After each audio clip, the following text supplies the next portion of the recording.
Bismillahirrahmanirrahim. Assalamualaikum warahmatullahi wabarakatuh. Silaturahmi penuh makna. Pada hari Rabu, tanggal 23 bulan April tahun 2025, saya menghadiri acara teman-teman guru ekonomi di Kesamben. Tepatnya di rumah Bapak Arif Supribadi atau di rumah Ibu Masrumin. Acara ini merupakan kegiatan rutin yang diselenggarakan oleh teman-teman pensiunan guru sekolah menengah atas bidang studi ekonomi di Kabupaten Blitar. Kehadiran saya kali ini adalah yang pertama. Acara ini menjadi momentum silaturahmi, dan karena masih berada dalam bulan Syawal, maka suasana halal bihalal pun menyertai kegiatan ini dengan penuh kehangatan. Acara ini dihadiri oleh para senior saya yang sangat luar biasa. Di antaranya adalah Bapak Karmani dari Sekolah Menengah Atas Negeri 1 Talun yang tetap sehat meskipun telah berusia 83 tahun.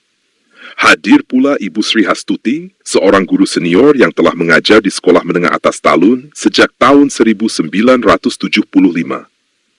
Selain itu, Bapak Prasetyo Wibowo yang merupakan mantan guru di Sekolah Menengah Atas Talun juga turut hadir. Serta Bapak Sularso dari Sekolah Menengah Atas Negeri 1 Kademangan. Tidak ketinggalan, teman-teman lain pun datang dengan semangat yang tak kalah hangat dalam menjalin kebersamaan. Segala puji bagi Allah, hampir seluruh anggota hadir dalam acara ini. Pada pukul 9 tepat saya sudah tiba di lokasi, dan ternyata saya menjadi orang pertama yang datang. Tidak lama kemudian, satu persatu teman-teman mulai berdatangan. Acara berlangsung sangat menyenangkan. Kami berbincang dengan penuh keakraban bersama para senior di Pendopo Agung yang berada di depan rumah Ibu Masrumin. Setelah cukup lama bercengkerama dan bergurau tanpa arah yang pasti, namun terasa menyenangkan, sekitar pukul 10 acara dibuka secara resmi oleh Ibu Hajah Sri Mastutik. Susunan acara dibuat secara sederhana, namun tetap terasa sangat bermakna. Ibu Sri Mastutik membuka acara dengan penuh kehangatan, kemudian dilanjutkan dengan sambutan dari tuan rumah, yaitu Ibu Masrumin. Pada sesi berikutnya, saya diminta untuk menyampaikan beberapa patah kata, serta sekaligus memimpin doa penutup. Maka saya sampaikan beberapa hal, di antaranya bahwa kita semua saat ini telah memasuki masa tua.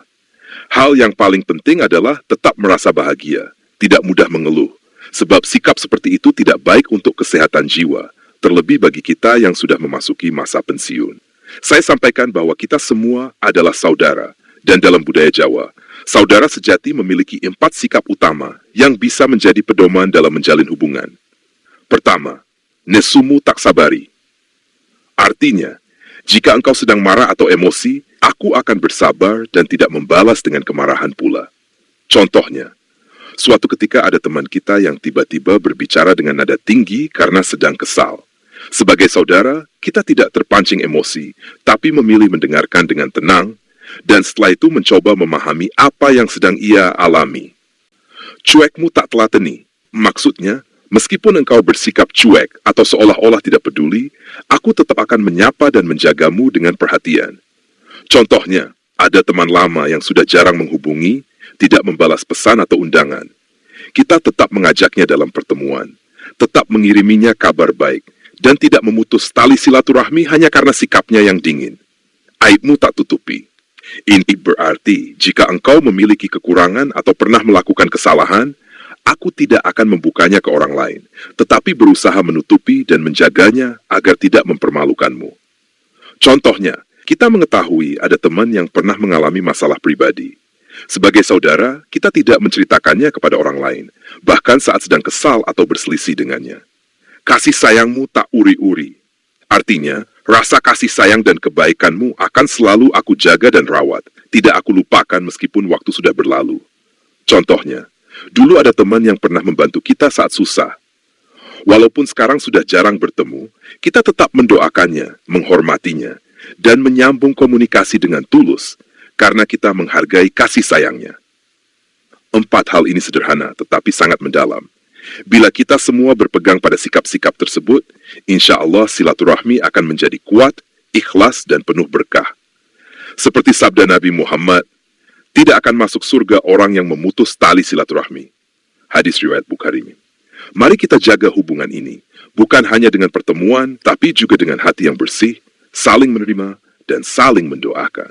Saya juga mengajak agar kita senantiasa menjaga dan menjalin silaturahmi yang baik, sekalipun dengan teman atau sahabat yang memiliki keyakinan berbeda. Sebab, kebaikan dalam hubungan antar sesama manusia tidak dibatasi oleh perbedaan agama. Saya sampaikan pula bahwa jika ada di antara kita yang sampai membenci atau memusuhi orang lain hanya karena berbeda keyakinan, maka sesungguhnya yang dijadikan sembahan adalah agama itu sendiri, bukan Allah Subhanahu wa Ta'ala. Padahal, Islam adalah agama yang penuh kasih sayang dan menjunjung tinggi toleransi. Hal ini ditegaskan dalam firman Allah Subhanahu wa Ta'ala, "Lakum dinukum waliya din," untukmu agamamu dan untukku agamaku. Selain itu, saya juga mengingatkan kepada diri saya sendiri dan kepada kita semua bahwa sebagai hamba Allah Subhanahu wa Ta'ala, kita harus senantiasa memiliki dua sifat penting dalam menjalani kehidupan ini. Pertama adalah khauf, yaitu rasa takut atau khawatir bahwa amal ibadah yang kita lakukan mungkin tidak diterima oleh Allah. Bukan karena kita berprasangka buruk kepada Allah, tetapi karena kita menyadari bahwa amalan kita penuh kekurangan, jauh dari sempurna, dan seringkali dibarengi dengan kelalaian.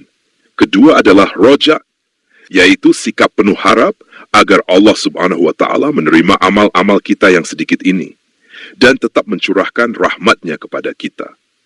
Harapan ini menjadi penguat hati agar kita tidak pernah putus asa dari kasih sayang Allah, seberat apapun beban hidup yang kita jalani. Kita semua harus ingat bahwa kita tidak akan masuk surga semata-mata karena banyaknya amal ibadah yang kita lakukan. Bukan pula karena kesalehan yang tampak di hadapan manusia. Tapi, kita masuk surga semata-mata karena rahmat dan kasih sayang Allah Subhanahu wa Ta'ala. Maka, jangan pernah sombong dengan amal, dan jangan pernah berhenti berharap kepada Allah. Semoga kita senantiasa diberi hati yang takut kepadanya, namun juga penuh harap akan ampunan dan rahmat-Nya. Semoga kita bisa menjadi hamba-hamba yang rendah hati, saling menyayangi, dan terus menjaga silaturahmi dalam naungan kasih sayang Allah. Setelah itu, saya menutup dengan doa yang diawali dengan membaca basmalah, hamdalah, dan shalawat. Bismillahirrahmanirrahim. Dengan nama Allah yang Maha Pengasih, Maha Penyayang. Alhamdulillahi Rabbil Alamin. Segala puji bagi Allah, Tuhan semesta alam. Allahumma salli ala Sayyidina Muhammad wa ala ali Sayyidina Muhammad. Ya Allah, limpahkanlah shalawat kepada junjungan kami Nabi Muhammad dan kepada keluarga Nabi Muhammad. Kemudian saya lanjutkan dengan untayan doa yang penuh harap dan tunduk kepada Allah Subhanahu wa Ta'ala. Rabbana zalamna anfusana wa in lam taghfir lana wa tarhamna lanakunanna minal khasirin. Ya Tuhan kami telah menzalimi diri kami sendiri. Jika Engkau tidak mengampuni kami dan tidak merahmati kami, niscaya kami termasuk orang-orang yang rugi. Quran Surah Al-A'raf ayat 23. Allahumma a'inni ala dzikrika wa syukrik wa husni ibadatik. Ya Allah, tolonglah aku agar selalu mengingat-Mu, bersyukur kepadamu, dan beribadah kepadamu dengan sebaik-baiknya. Ya muqallibal qulub, thabbit qalbi ala dinik. Wahai zat yang membolak-balikkan hati, tetapkanlah hatiku di atas agamamu. Rabbana atina fid dunya hasanan, wa fil akhirati hasanan, wa qina adzaban nari. Ya Tuhan kami, berilah kami kebaikan di dunia dan kebaikan di akhirat, serta lindungilah kami dari siksa api neraka. Setelah doa bersama, acara kemudian dilanjutkan dengan ramah tamah, makan bersama, dan perbincangan ringan penuh kehangatan. Kami juga sempat membicarakan mengenai lokasi pertemuan selanjutnya, namun belum ada keputusan yang pasti. Insya Allah, diskusi lebih lanjut akan dilakukan melalui grup WhatsApp. Saya pulang dengan perasaan yang sangat bahagia. Hari ini bukan hanya sekadar pertemuan biasa, tetapi merupakan perjumpaan yang menguatkan semangat, menyegarkan jiwa, dan meneguhkan persaudaraan di usia senja. Semoga Allah Subhanahu wa Ta'ala senantiasa menjaga hati kita dalam cintanya dan meridhai langkah-langkah silaturahmi kita.